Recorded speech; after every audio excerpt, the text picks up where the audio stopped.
Good afternoon, everybody. Thank you. Okay, so the presentation is already made around what I was before. So during 20 years, I participated to the great transformation of the city around landscaping. My initial training is double, with a master's degree in botany and ecology, and one on the other hand, and a diploma in horticultural engineer. A double skill that was very useful to me to combine the wild and the cultivated show in a great living show on the Nantes Seine. The city of Nantes has developed over the centuries thanks to its important river port. The metropolis covers 523 square meters for 600,000 inhabitants. The city of Nantes has long time been recognized for its particular dynamic in terms of green spaces, and with this great diversity of parks and gardens, with a lot of prize already delivered. Thus, 101 gardens are now counted in the city center itself, with around 1,200 hectares of public green spaces. The metropolis is composed with 24 municipalities and gained the European Green Capital in 2013. Some parks are regularly frequented, such as the Jardin des Plantes, located in the center of the city, which receive about 2.5 million visitors each year, more than doubling attendance in only 6 years. To do this, it was necessary to significantly modify the spaces and make them more and more attractive and accessible to all audiences. Finally, 3 parks parmi them received the famous Green Flag, the first park in France recently. The green space policy was also rewarded with the Gold Flower in 2021, which is a form of national recognition produced by the Committee of Flowery Cities and Villages. In 2024, a special prize was also delivered to consider the tree policy.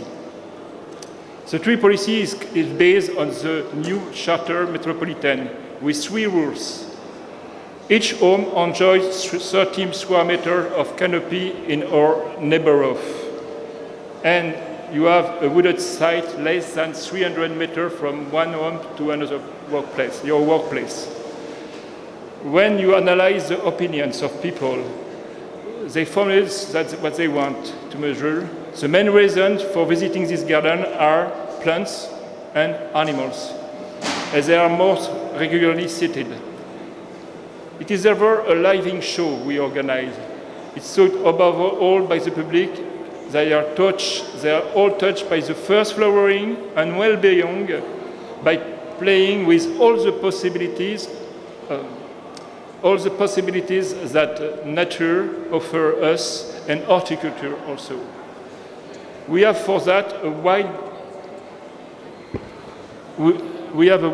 diversity of collection, among them national collection of magnolias, for example, and camellias. So that's thousands of varieties of camellia and magnolias, for example, possible in this city, among great diversity of plants. After reaching the figure of 101 gardens spread throughout the city, it was imagined to go further towards a city in a garden, by facilitating a great, quiet traffic accessible to pedestrians and cyclists, and to go from one park to another one with the objective that the great project of the Green Star of Nantes was imagined recently. This is a project. This project in 2025 should be about 460 kilometers of walk connecting together. And this Green Star is composed by 9 rivers and 14 valleys who converge in the city. In 2013, it will be possible to go from 48 to 82 pedestrian circuits with an average of 12 kilometers.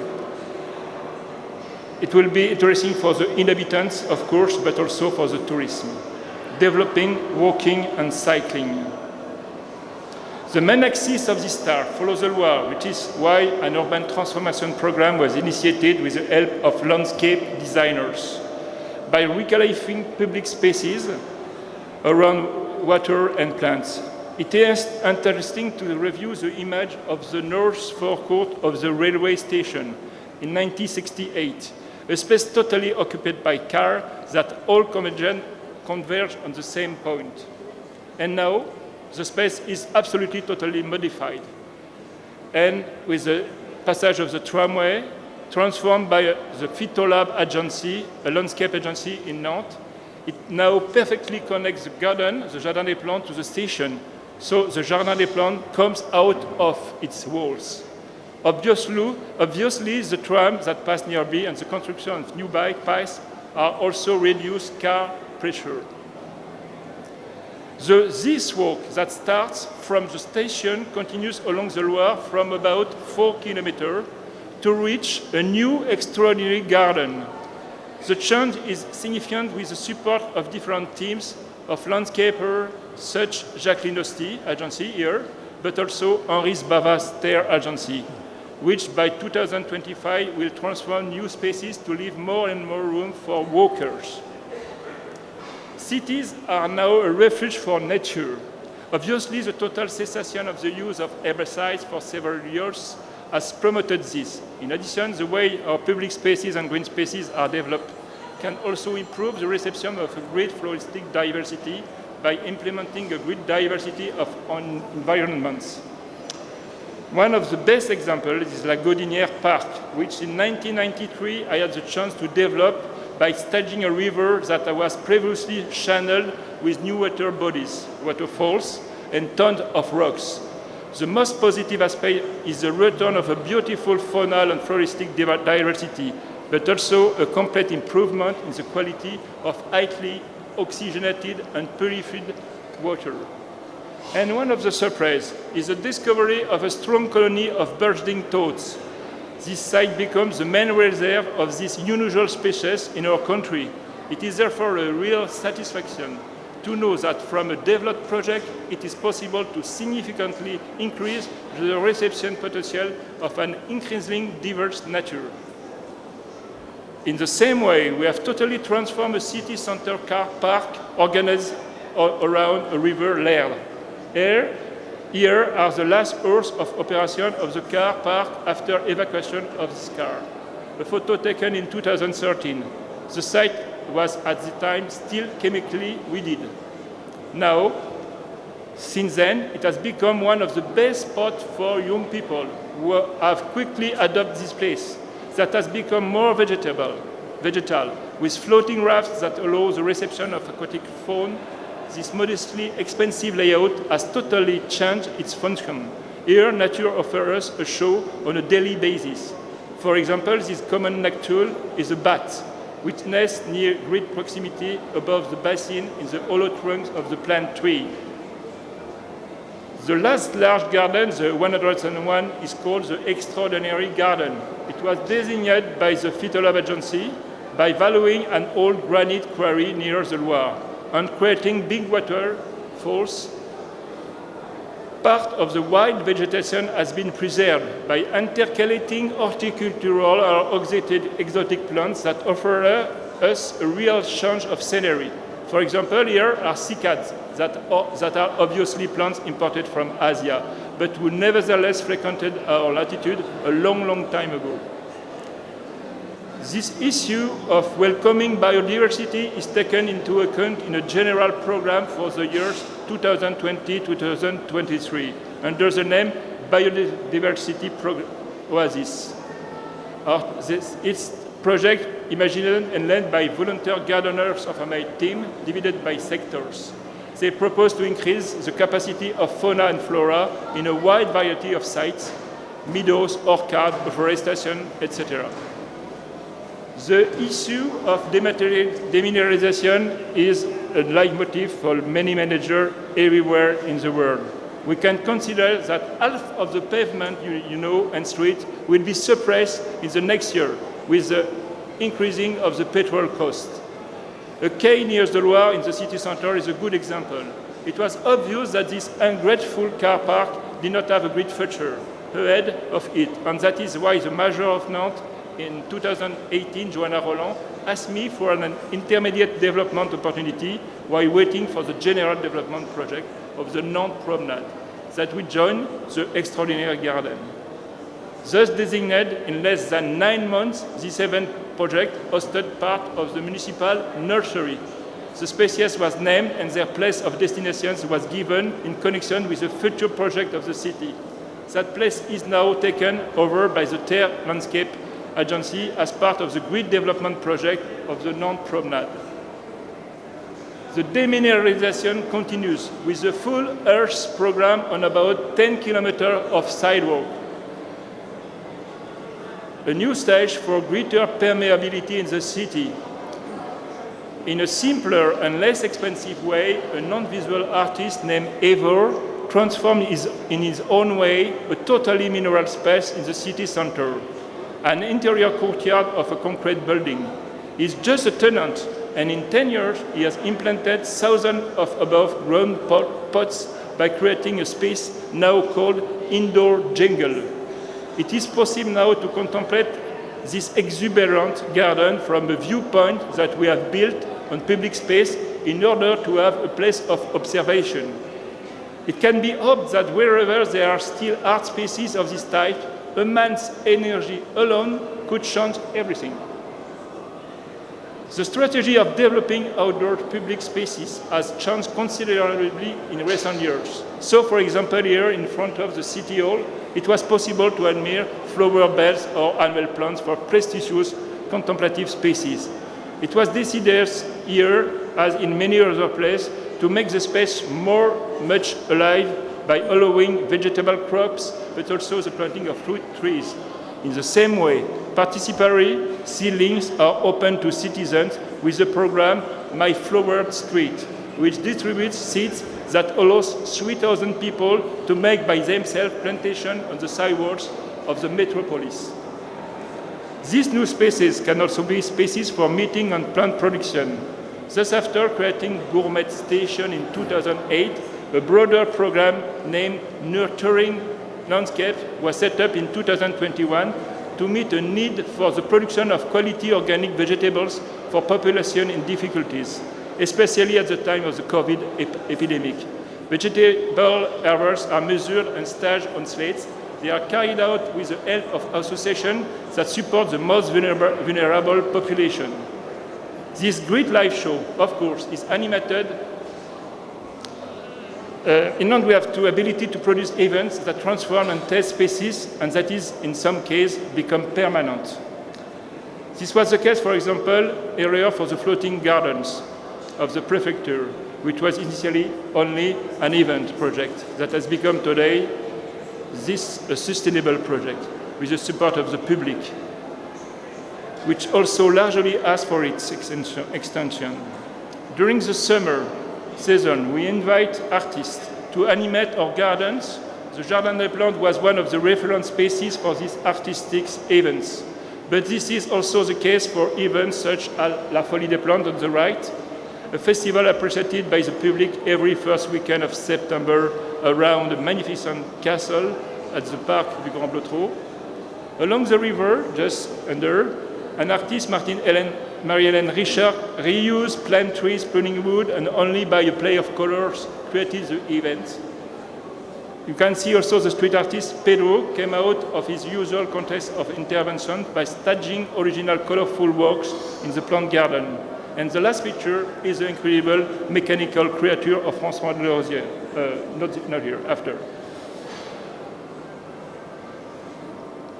So we have the habitude of storytelling, and for example, in the Jardin des Plantes, with a successful invitation of a French artist known in the world of children's literature, Claude Ponty.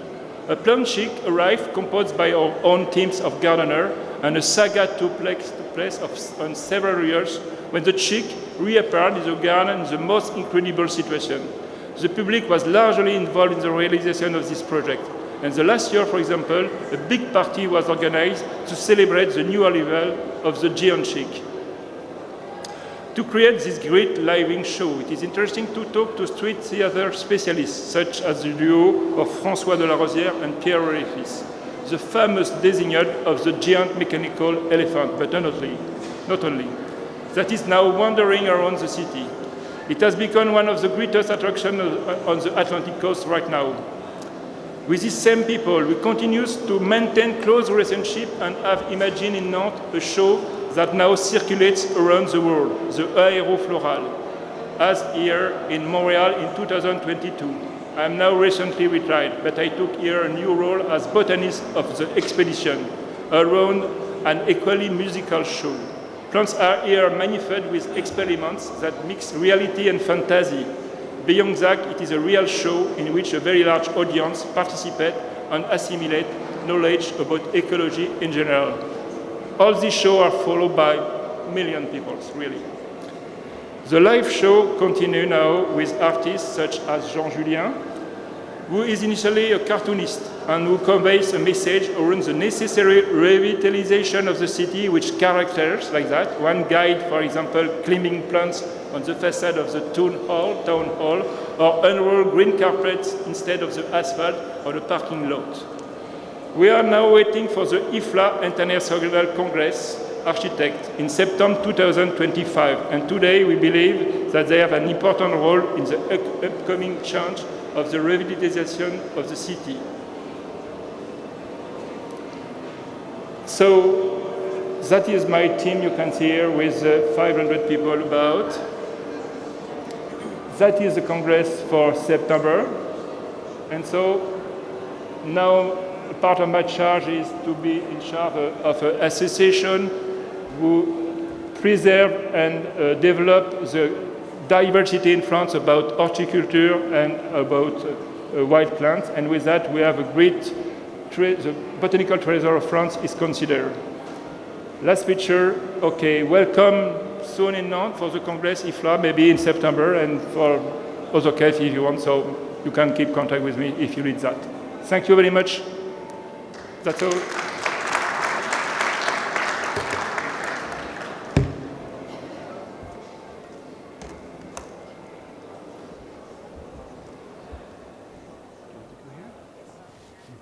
Okay. Am I on mic? Yeah? Okay. I'm going to introduce you first. So now we'll hear about Carl McClean, who is an experienced horticulturalist and landscape manager, and after 8 years of serving as a local authority parks manager in Northeast England, he now travels the world for the Green Flag Award and has supported Parks Department in over 20 countries to improve the quality of their green spaces. During his 6 years at Keep Britain Tidy, he has tripled the number of Green Flag winners outside the UK to 260 and launched the program to 10 new countries. He holds a bachelor's in horticulture with landscape management and is currently chair of the World Urban Parks Europe Region Committee. Welcome, Carl. Thank you, Victoria. So, hello everybody. Welcome. Bonjour, Jacques. Merhaba. Hoş geldiniz. Memnun oldum. It's a pleasure to be here today, invited by World Urban Parks and Athena. My name's Carl McClean. I manage the international development of the Green Flag Award Program, which is an international accreditation system for parks and green spaces. And I'm also the chair of World Urban Parks Europe region, who are hosting this symposium, along with Athena and the Istanbul Landscape Fair. So I'll talk a bit about that at the end of the session. So the session title and the theme for this part of the conference today was Resilient Governance. So to answer that question, we need to kind of think about what resilience is and what are we being resilient against. A lot of people from different sectors here would be talking about better cities, more green space, more parks. And in fact, we can determine the amount of parks and green spaces that cities need to be healthy through data, through flooding information, through health and well-being information. But something that we often miss out is the quality of those parks and green spaces. So you could say that we're being resilient against a sort of standard that we should have for our parks and green spaces. And you could call that good parks. So it would be brilliant to have good parks everywhere, wouldn't it? The problem you've got with that is, how do you define what is good? It's very difficult to do that, specifically with parks and green spaces, because different people have different opinions, especially in different countries, and different standards. Well, back in 1996, 28 years ago, nearly 3 decades ago in England, a group of individuals, charities, non-profits, they got together to try and answer that question of what is a good park, because the idea was that if you can determine what a good park is, you can create a recognized standard to aspire to. And once you've created that standard, that gives the sector, the parks people, the city planners, it gives them a voice to aspire for that standard. And that can, in turn, then influence key decision makers, funders, and policymakers to try and improve the quality of parks in a town or city. And today, after that humble beginning in 1996, the Green Flag Award is celebrated all around the world as the recognized international standard. Here we can see Mexico, Belgium, the United Arab Emirates, and Australia all in one photo. And in fact, by using a recognized standard, our charity feels that we have defined a recognized word for good. And in fact, we use the word good in our scoring system when we're measuring the different criteria that make up the Green Flag Award. And as of this month, this year, we have over 2,400 winners annually. There's a team judging in the UAE next week, and they have 70 applications from within the UAE, so that could go up even higher in a few weeks. We have over 500 trained judges in many different countries. They're all volunteers, and the Green Flag Award is delivered in 19 countries, so it is the most widely established parks accreditation system in the world. And on top of that, we have 9 national operators, so this doesn't apply to every country, but in certain countries we have an organization, usually a non-profit or a parks organization, that runs the Green Flag Award in that country, so that we have a local representative that understands the local culture, the local conditions, and the local challenges. So I'm going to just cover a few points about why Green Flag Award as a system helps to make parks and parks departments more resilient to change, such as climate change, such as political change, such as funding challenges as well. And the first one of those is that Green Flag Award provides a really well-defined framework for parks systems and parks as individual sites. We do this through our guidance manual called Raising the Standard. This is a free document. You can download it from the Green Flag Award website as a PDF. And to summarize, we cover 8 key criteria headings, all about parks. That's then broken down into 27 sub-criteria, such as signage, such as health, and other things throughout that. And you can read that manual online whenever you want. And as part of that, to apply for a Green Flag Award, you need to submit a management plan. Now, some parks departments already have a management plan for each site, but if they don't, we help them develop this because we have so many examples of this document. We can share best practice with each other for free. And in fact, having a management plan, this makes up 30% of the score for a park in its Green Flag Award application. So you can't have an amazing park that is beautiful, but you don't have a management plan, which is your vision for the future, because we think, and a lot of people agree, that those two things need to go together to make them more resilient to change. And it's respected as well. So, as I mentioned in the earlier slides, all around the world, cities are adopting this standard, recognizing it and respecting it. And they're working together with their teams, their staff, and their volunteers, using the Green Flag Award framework to improve their parks on an annual basis.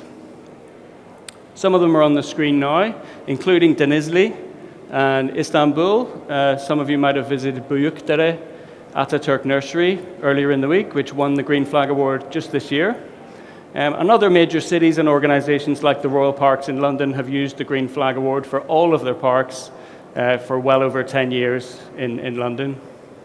And Nantes, Jacques, as he said, the first city in France to introduce the Green Flag Award, and they have 3 Green Flag Awards for their parks. Another strength of the Green Flag Award is that we try and make it local. So this isn't the British Empire of people coming over and telling you how to manage your parks to our standard. This is an international standard, and it's delivered in 19 countries in a specific way that the criteria is flexible to meet local conditions. And that's why, where possible, we try and train and recruit local judges who are volunteers, so that they then understand the context of the country that they're judging in. It's also site-specific, so it's specific to each individual park within a city. You can't apply for the Green Flag Award for a city, it's per park, because we think having a hyper-local approach to parks management with a site-specific management plan is really important and improves that resilience. We also have national operators, as I mentioned, who they work within the country themselves, they're well established, and we're hoping at some point to have a national operator in Turkey who will run the Green Flag Award within Turkey for us. Hopefully an NGO or a parks organization. And this all feeds into having local expertise on how parks are managed, which helps us accredit parks that we think are suitable and meet that standard of the Green Flag Award. Another thing is feedback. So this could just be a gold star for everybody that's got a good park, but as part of the process, applicants receive a feedback report, whether they pass or fail. And this feedback report, it isn't a bunch of numbers like big data that nobody can really use.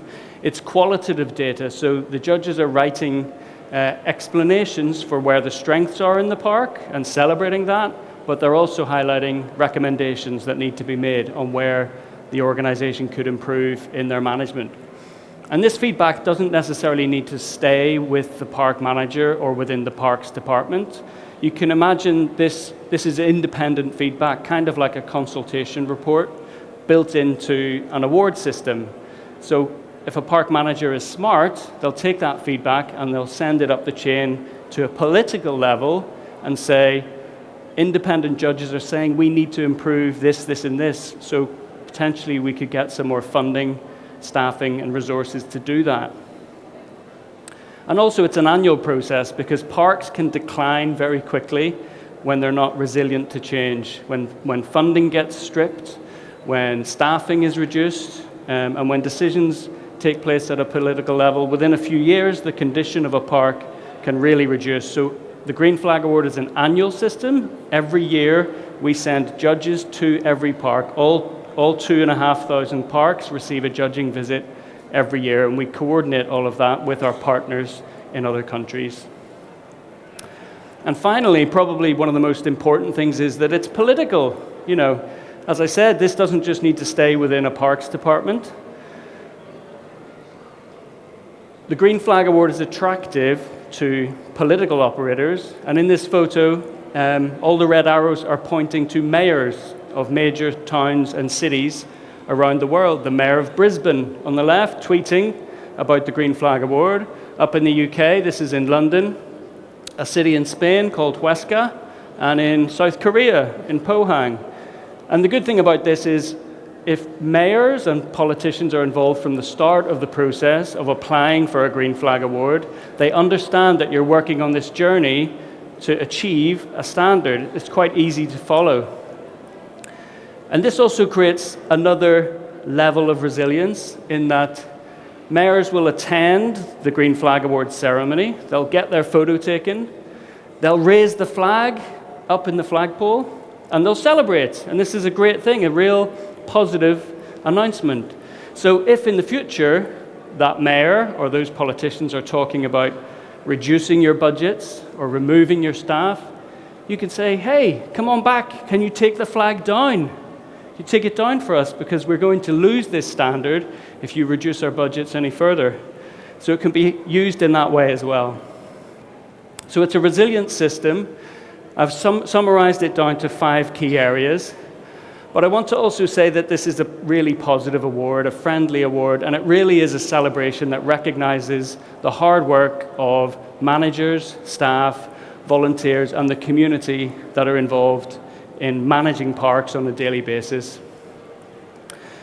And as I said earlier, resilient governance, the Green Flag Award isn't just about giving those parks that are good a gold star and forgetting about the rest. It's not about asking this question, what is good? There's a phrase that was used in political circles when President Obama was President of America, and his phrase was, better is good. We might not get everything done, we might not create perfect policies, but every year, if we achieve something, better is good. Now, this doesn't translate to Turkish very well, so I was told, daima ileri is always forward. Similar kind of concept in terms of Green Flag Award is an annual system where you're constantly trying to improve your parks and green spaces. So before I finish, I'm going to play a short video for you, and I hope you enjoy it. Guys, can we have sound?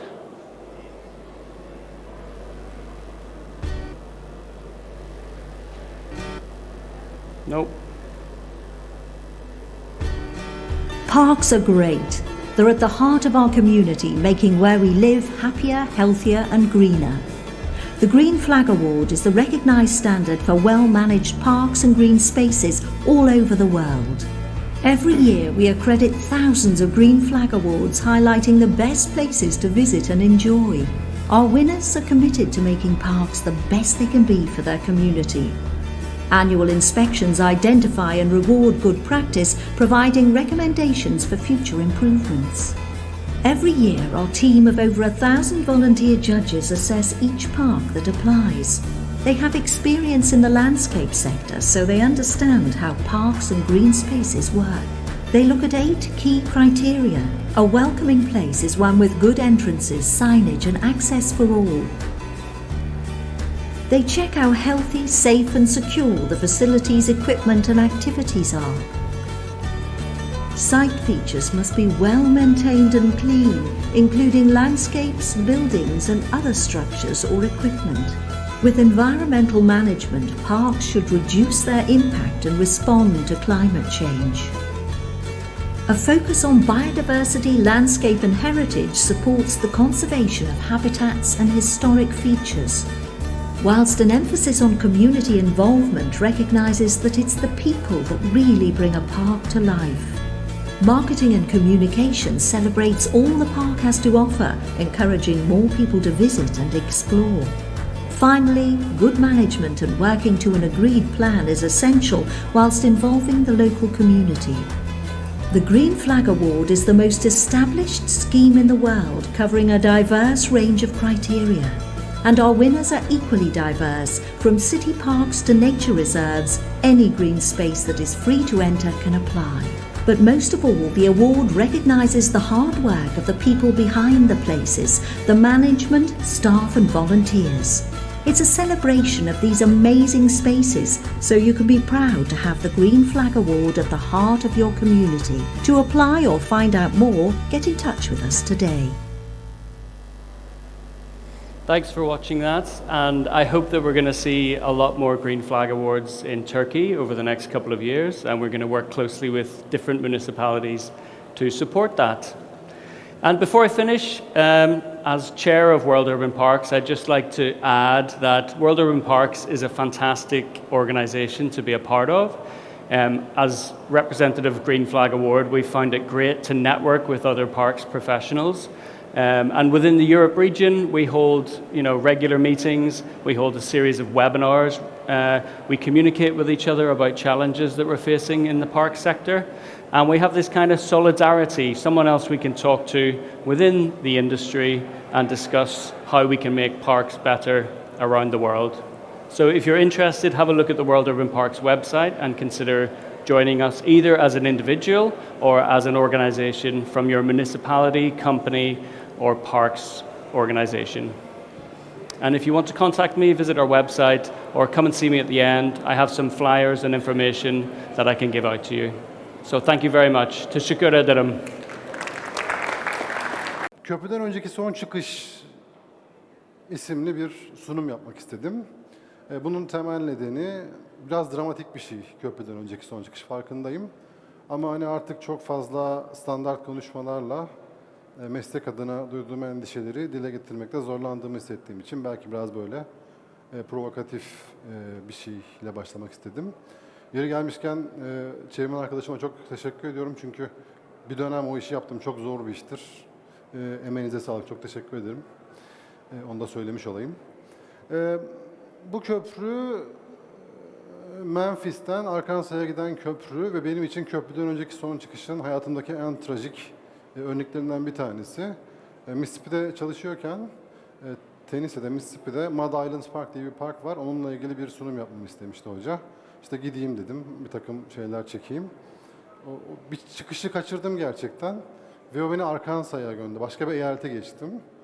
Ve yaklaşık olarak toplamda 90 mil falan gittim böyle bir çıkış kaçırarak. Dolayısıyla hani bu fotoğrafla simgeleşti benim hafızamda. Bir diğer önemli konu da aslında sunumuma başlarken yine Amerika'dan bir örnek vererek başlamak istedim. Çünkü aslında derdimi en iyi öyle anlatabileceğimi düşünüyorum. Sanıyorum son böyle 5 yıl içerisinde peyzaj mimarlığı dünyasındaki en önemli gelişmelerden bir tanesi de Amerika Birleşik Devletleri'nde peyzaj mimarlığının STEM diye bir şey duydunuz mu? STEM, S-T-E-M. Peyzaj mimarlığı STEM unvanı aldı. Yani bu Science, Technology, Engineering and Mathematics, yani bilim, teknoloji, mühendislik ve matematik. Amerika Birleşik Devletleri şöyle bir şey geliştirmiş. Kendisi için stratejik öneme sahip, ulusal güvenliği için ön plana çıkarttığı bazı meslek disiplinlerine bu damgayı vuruyor, bu ünvanı veriyor. Ve bunun çok fazla avantajı var. İstihdamda, araştırmacı olarak Amerika'ya gittiyseniz ve eğer araştırma süreniz dolduysa otomatik olarak size çalışma izninin verildiği bir süre tanımlanıyor. Bu çok önemli bir şey.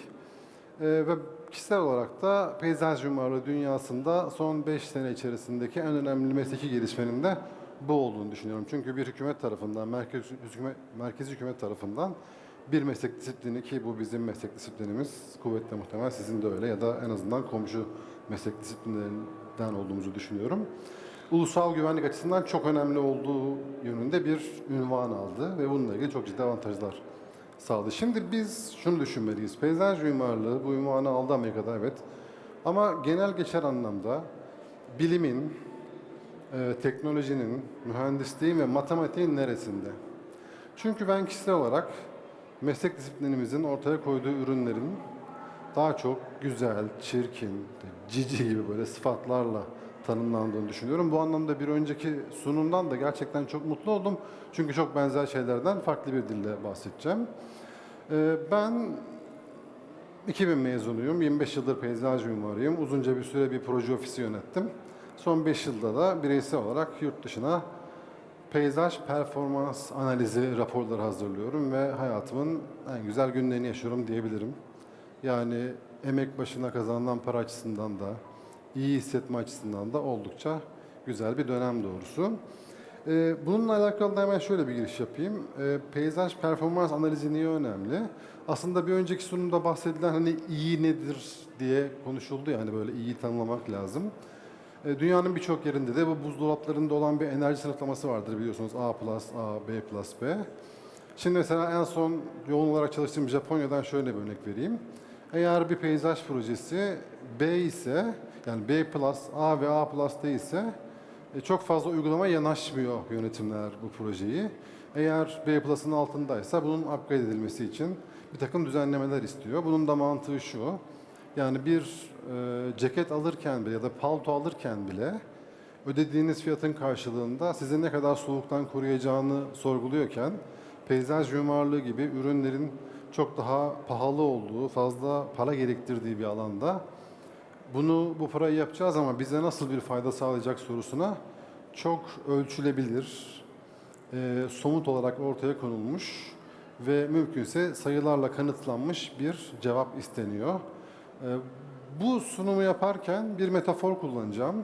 Mesleğin genel olarak, yani elbette global ölçekten bahsetmiyorum, farklı yaklaşımlar var ama mesleğin genel olarak yıllarca tartıştığı, ele aldığı konuları bir habermiş gibi göstererek aslında ne kadar eğlenceli, hatta ne kadar komik, trajikomik bir anlayışın içerisinde olduğumuzu göstermeye çalışacağım. Daha önceden de yaptığım, uyguladığım bir yöntem. Eklediğim, çıkarttığım şeyler oluyor. Ama bu habermiş gibi davranan posterlere biraz böyle mizahi gözle bakmanız bu anlamda beni mutlu eder. Şimdi bu peyzaj performans analiziyle ben ilk kez işte bir 10 yıl önce falan tanıştım. İşte Türkiye'ye dönünce de bir ekopark yaptım. Yani performansını ispatladığımız bir park yaptım ve bunu uluslararası fonlardan fonlayarak bedavaya getirdim. Şey demiştim, yani herhalde hayatımın geri kalan kısmında ben sürekli bu işi yaparım. Acaba öğretim üyeliğine biraz ara mı versem? Çünkü her belediye bedava park yapmak ister. Yani çok yoğun olacağımı düşünmüştüm. İlk ve son iş oldu o iş. Niye bilmiyorum. Çok sık kullanılan, çok güzel bir yer oldu ama çok ilgi çekmedi. Bir yüksek lisans dersinde ekoparktan ve onun performansından bahsederken sürekli telefon çalıyor ve işte meşgule atıyorum. En son bir mesaj geldi.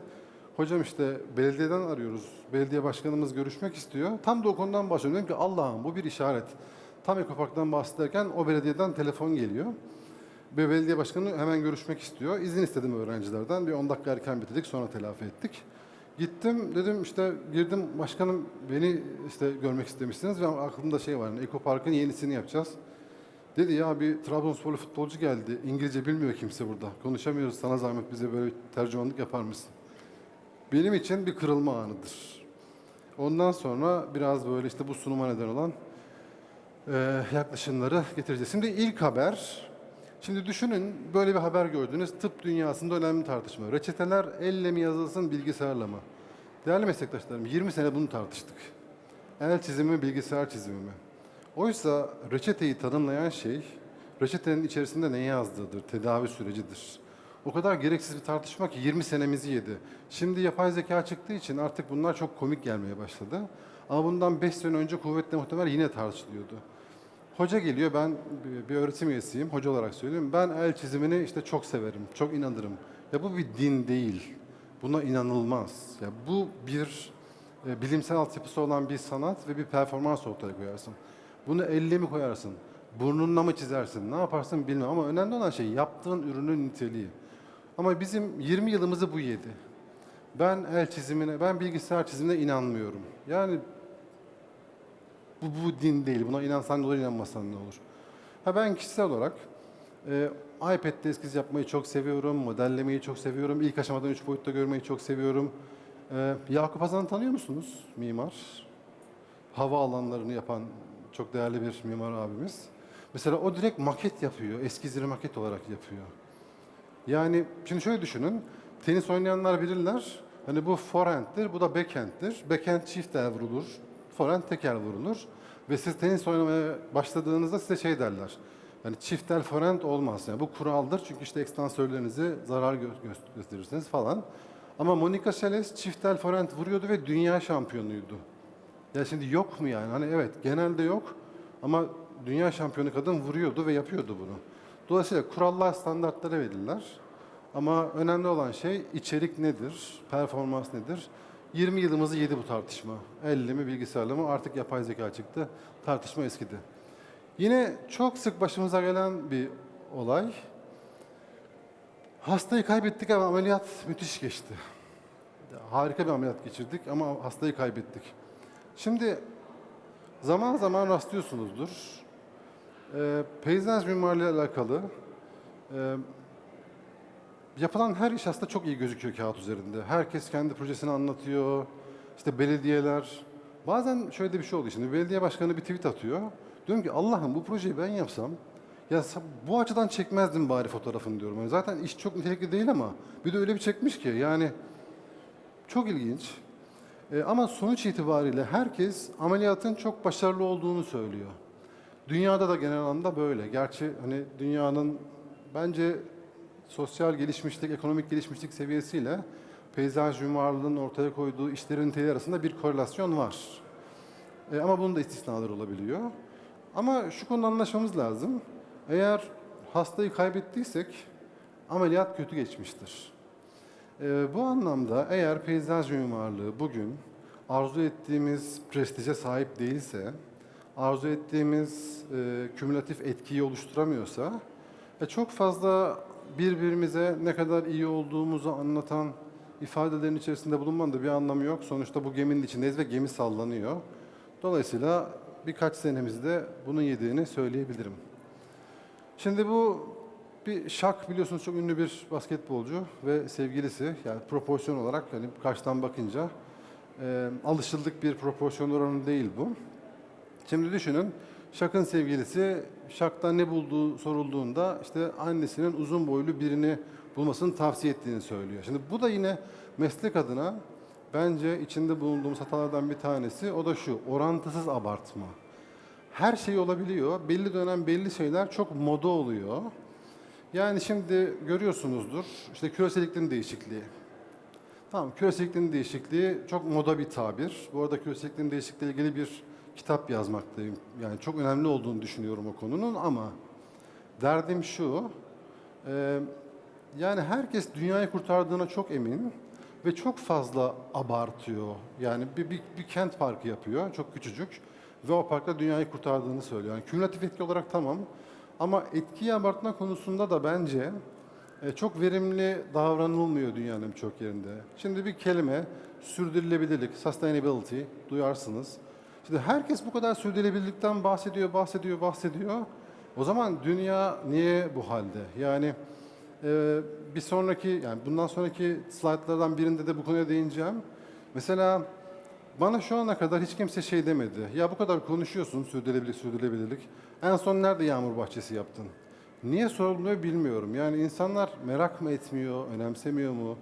Ama belli konuların çok moda olduğu, belli konuların çok fazla parlatıldığı bir dönemdeyiz. Ve bu abartma, yani bu çok fazla böyle altını ısrarla çizme, içini biraz boşalttığını düşünüyorum. Anlamsızlaştırdığını düşünüyorum kavramların. Bununla alakalı da bir derdimi paylaşayım. Favorilerimden bir tanesi buzdolabı. Ya bir sorun var, buzdolabı pek soğutmuyor ama süper HD video oynatıyor. Şimdi buzdolabı soğutacak. Çünkü adı buzdolabı. Bu da yine bence peyzaj mimarlığının en önemli sorunlarından bir tanesi. Özellikle bu renderlar savaşında, renderlar dünyasında. Şimdi pazarlama güzel bir şey. Yani ben de bir yarışmacıyım. Yani bir sürü yarışmaya giriyorum. Hani derece aldığımızda oluyor, bazen alamıyoruz.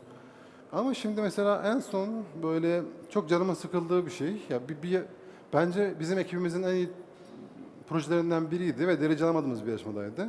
Şimdi ismini söylemeyeceğim ne olduğunu, ama birinci olan proje 50 metrelik bir konsol ve çatı bahçesi ve üzerinde ağaçlar var. Evet, çok güzel bir render. Ama yani 50 metre konsol, çatı bahçesi, bu Alaaddin'in sihirli lambası, sen uçan halı mı bu? Nedir bu yani? Hani ne bileyim, Hacerül Esved gibi bir konsept mi var burada? Ne var ya? Bu nasıl havada duruyor? Şimdi bu şunun için önemli: bir şeyin renderının çok iyi olması, bir şeyin çok iyi sunulması, bir şeyin belli açıdan çok iyi olması onun kümülatif etkisini garanti etmiyor. Dolayısıyla eğer bir buzdolabınız varsa o önce soğutacak. Buradan şuraya geleceğim: bir peyzaj projesi varsa, bir önceki sunumda çok iyi dile getirildi bu. Ya benim Japonya'da son dönemde yaptığım işte tam olarak bu aslında. Yani bu proje uygulanmaya değer mi sorusu. Dolayısıyla buzdolabı önce soğutacak, sonra HD video mu oynatır? MP3 mü çalar? Bakarız. Ünlü haltercinin 15 yıllık çalıştırıcısı konuştu. Doğru idman yapılmıyor. O zaman yaptır. Yani sen antrenörsün. Bu da mesela, bana da bunu sorabilirsiniz. Böyle konuşmak kolay.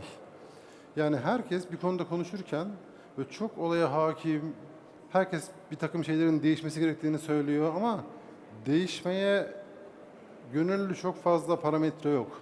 Bence hükümetlerde de değişmeye çok gönüllü olan yok. Öğrenciler açısından da değişmek çok konforsuz bir şey. Piyasanın büyükleri zaten niye değişsinler ki? Yani niye risk alsınlar? Piyasanın küçükleri de piyasanın büyükleri niye kötü olsunlar ki? Yani kimse değişmek istemiyor aslında. Ama herkes değişilmesi gerektiğini söylüyor ve bu da yine meslek disiplini açısından, yani ben globalde de böyle olduğunu düşünüyorum açıkçası. Belki yurt dışından gelen misafirlerimiz bu konuda farklı şeyler düşünüyorlarsa onu da duymak isterim. Ama genel olarak biraz statikoyu seven, statikodan hoşlanan ve değişmekten çok fazla hoşlanmayan bir meslek disiplini olduğunu düşünüyorum. Bu, yani ben şimdi düşünüyorum, yani bundan sonra değişse ne olur, değişmese ne olur? Yani kişisel olarak değişimden kaynaklanan hiçbir beklentim kalmadığı için biraz rahat konuşuyorum. Biraz da hani Türkiye'nin dışında iş yapabilmenin verdiği, yani artık ister değişsin ister değişmesin vurdum duymazlığı demeyelim de hani belki bir züppelik, çok özür dileyerek bu ifadeyi kullanıyorum. Çünkü çok ciddi bir zaman kaybettik ve benim kriterim şu: ben çocuğumun peyzaj mimarı olmasını ister miyim istemez miyim diye düşündüğümde istemediğime karar veriyorum ve bu beni üzüyor. Çünkü benim öğrencilerim de birilerinin çocukları ve kendi çocuklarımdan ayırmıyorum. Dolayısıyla bu anlamda biraz da dertleşmeye döndük, kusura bakmayın ama yani böyle hani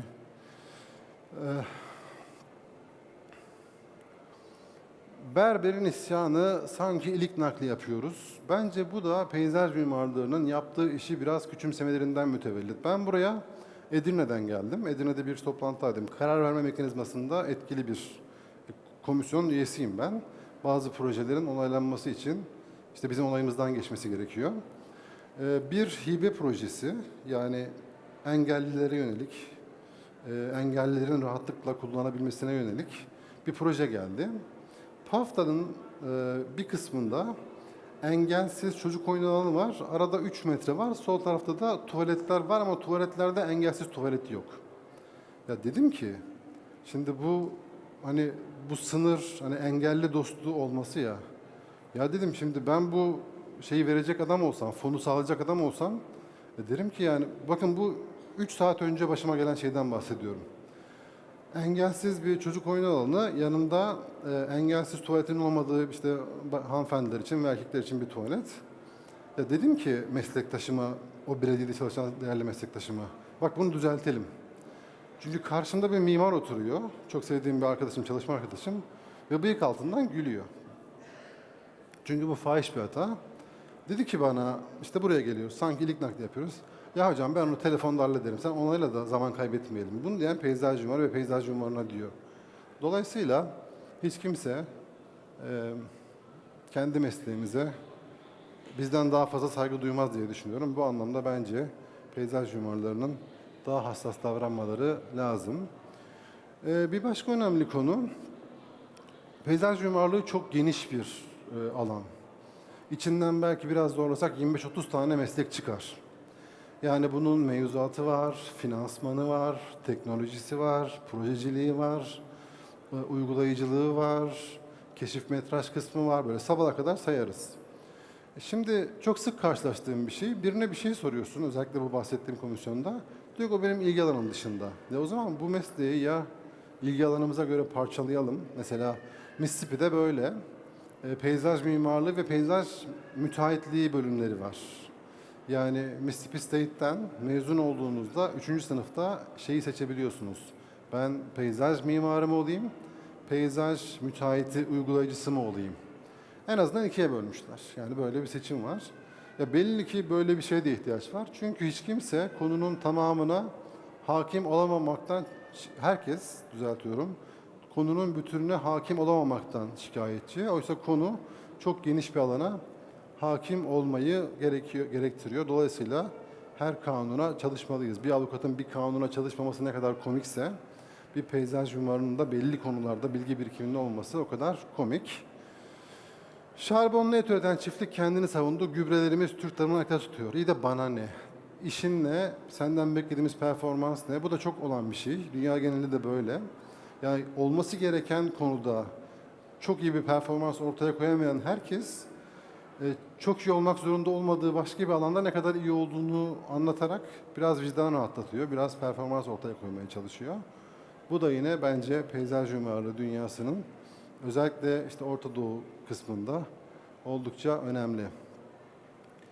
Pilottan öfkeli çıkış, gördüğünüz gibi benden iyisi yok. İyi de konuşurken değil, uçururken görmek isteriz. Ya bu da yine yani ben mesela şey düşünüyorum. Bu global ölçekte böyle bu arada bence. Yani ASLA'nin toplantılarını takip ediyor musunuz bilmiyorum. Ben son 2 toplantıya gittim Amerika'da. Şimdi isim vermeyeceğim. Çok ünlü bir isimle ciddi gerginlikler yaşadık. Hatta o isim geçtiğimiz aylarda Türkiye'ye geldiğinde Peyzaj Mimar Odası Başkanı Barış Başkanım Emrah lütfen adamla konuşma dedi. Yani çünkü kim olduğunu bilenler gülüyor. Çünkü adam şey diyor mesela, sürdürülebilirlik, biz işte gezegeni kurtardık. Şimdi bu anlattığı yerleri ben biliyorum yani. Şimdi mesela Chicago'da bir tane işte PR yapılmış. Çok evet şık, güzel ama yani o denilen sustainability hikayesi yok orada. Dolayısıyla yani bu konuşurken herkesin bu kadar mükemmel işler ortaya koyması biraz ölçülebilirlikten uzak olduğunda meslek disiplininin de sorgulanmasına sebep oluyor diye düşünüyorum. Ama bir daha söylüyorum, bu arada ben de bunları 20 yıldır böyle düşünüyorum ama 5 yıldır konuşabiliyorum. Çünkü artık iş yapmak için sosyal ilişkilerin iyi olmasına ihtiyaç olmama özgürlüğü yaşıyorum. Bu da benim kendime itirafım olsun. Yani keşke bunu 20 sene önce de söyleyebilecek kadar cesur olsaydım. Değildim. Çünkü bu piyasanın içerisinde iş yapmak için belli başlı şeyleri söyleyememek gerekiyor. Bu anlamda niye bunlar söylenmiyor diye şikayet etmiyorum. Çünkü ben de o kadar cesur değildim. Şimdi yani ofisi kapatmışım, öğretim üyesiyim. Yurt dışından iş olursa yaparım, olmazsa yapmam çok önemli değil. Biraz bunların rahatlığı var doğrusu. Dolayısıyla uçağın önünde fotoğraf çektirirken değil, kokpitte yani o uçak sarsıntıdaykenki performansla övünmek lazım galiba. Ben Tadao Ando'yu bilirsiniz. Ünlü Japon mimar. Onun ofisinde staj yapmıştım. Hala da Japonya'da çalıştığım arkadaşımın Tadao Ando'yla organik bağlantısı var. Yani ben direkt Tadao Ando'ya çalışmıyorum ama çalıştığım Watanabe Tadao Ando'nun müşterisi. Hatta işte bir 10-15 gün önce de birlikteydik. Yani buradan da beraber gittiğimiz arkadaşlar var. Çok sevdiğim bir arkadaşım.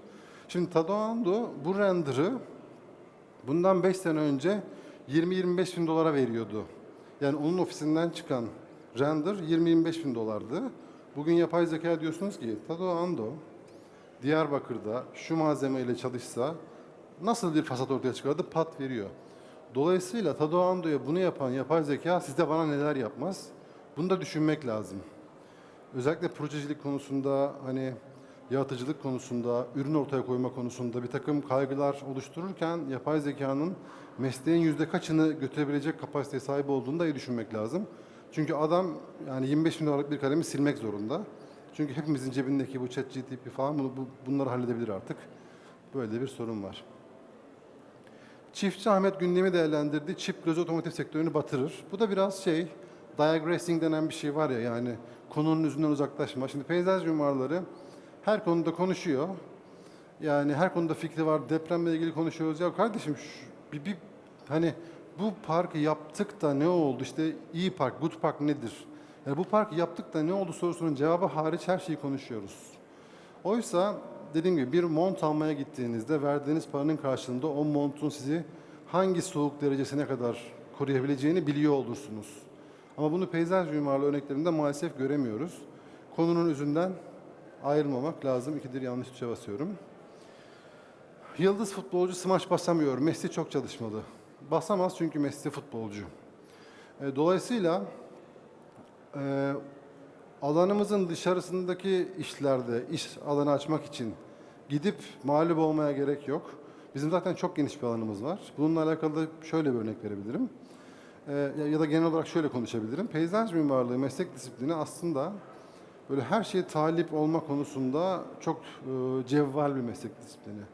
Yani biz inşaat mühendisleriyle, mimarlarla, makine mühendisleriyle, işte sulamada makine mühendisleri. Şimdi Türkiye'de mevzuatı biliyorsunuz, yağmur suyunu makine mühendisleri topluyor. Şimdi git onlarla orada mücadele et. İşte inşaat mühendisleriyle şantiyede mücadele et.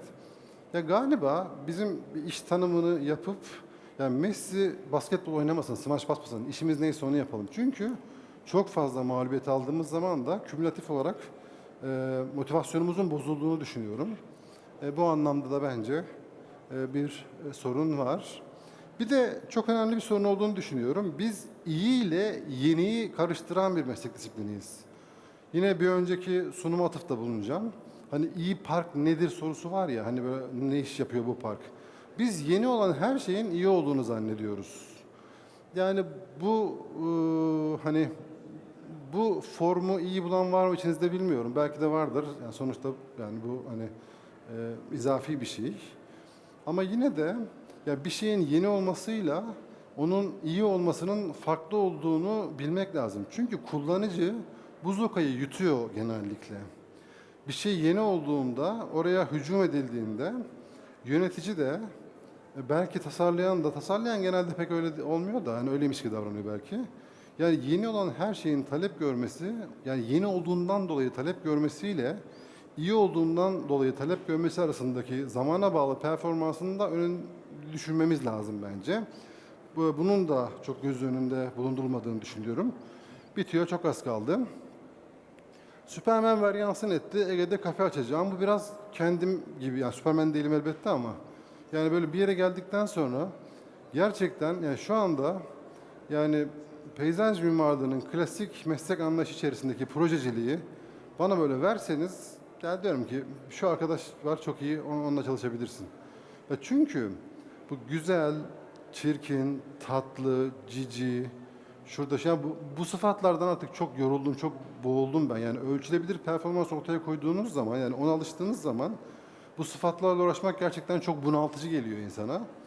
Ve bu biraz hani Süpermenliği bir kenara koyarsanız biraz ben. Yani ben ofis kapattıktan sonra hayatımın en mutlu günlerini yaşıyorum diyebilirim. Maddi anlamda da, manevi anlamda da.